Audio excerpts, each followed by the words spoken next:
has been an amazing experience listening to all my learned colleagues from all over the world.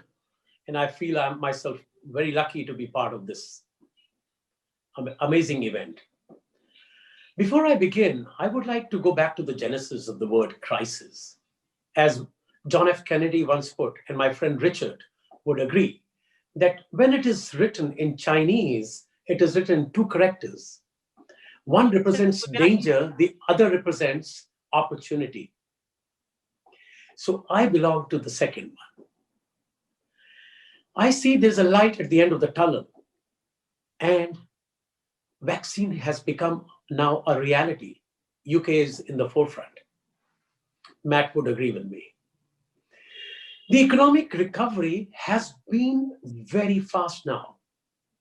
There has been amazing scenarios, what we were in March and what we are today in December. In March, we were down and out. April was terrible.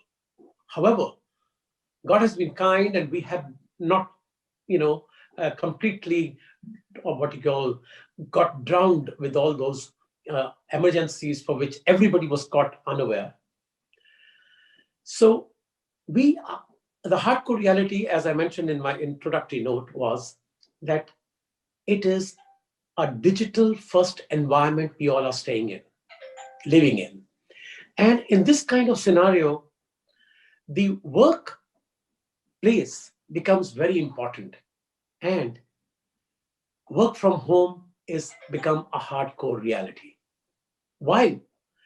In India, there are companies, especially the tech and the management companies, who have already decided that they would work from home for forever now. They have already decided. How I say that? Because a decision has been taken in this regard, and they have moved on with from their real estate offices. The manufacturing or service industry has come back to work, but at a 50% strength, which brings us to a situation that phygital has become, that is 50% reality, digital and 50% physical, has become a hardcore norm.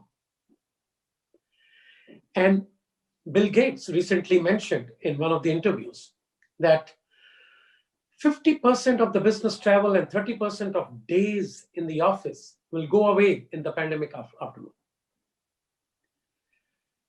And recently in October, Bank of America research also mentioned that corporate travel is unlikely to rebound until late 23-24. Sorry. So we have to understand this aspect of the life. In India, in November, a research was conducted amongst the top executives. And I will just read out. The majority of the companies worldwide taking decision permanently to work from home, Indians seem to have taken some kind of liking towards it.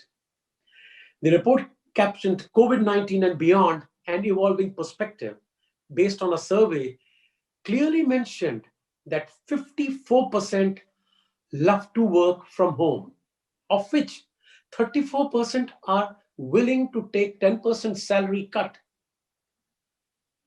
to work from home indefinitely.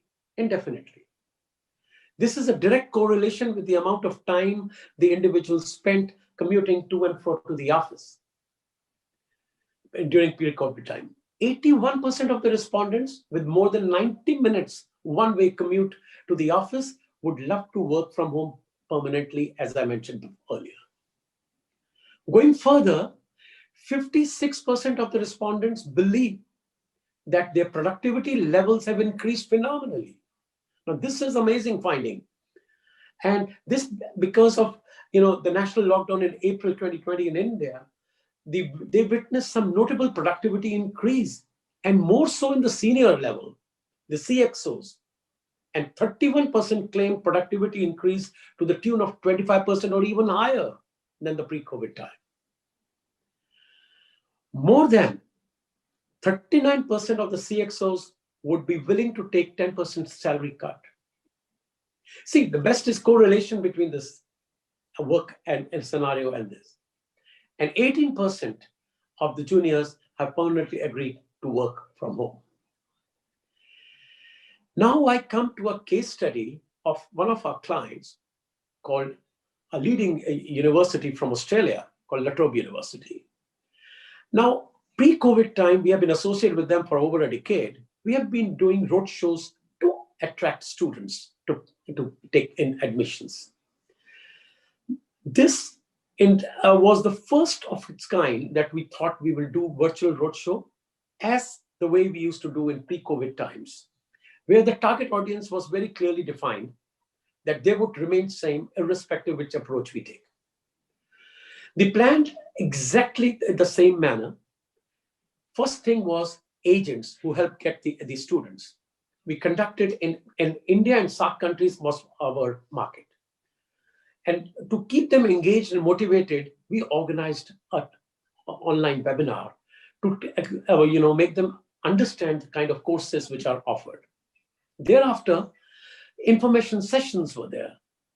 Apart from that, leadership sessions were there with the corporates, which helped others to participate, which means the corporates are invited to become partners of the university, and thereafter it helps in placements.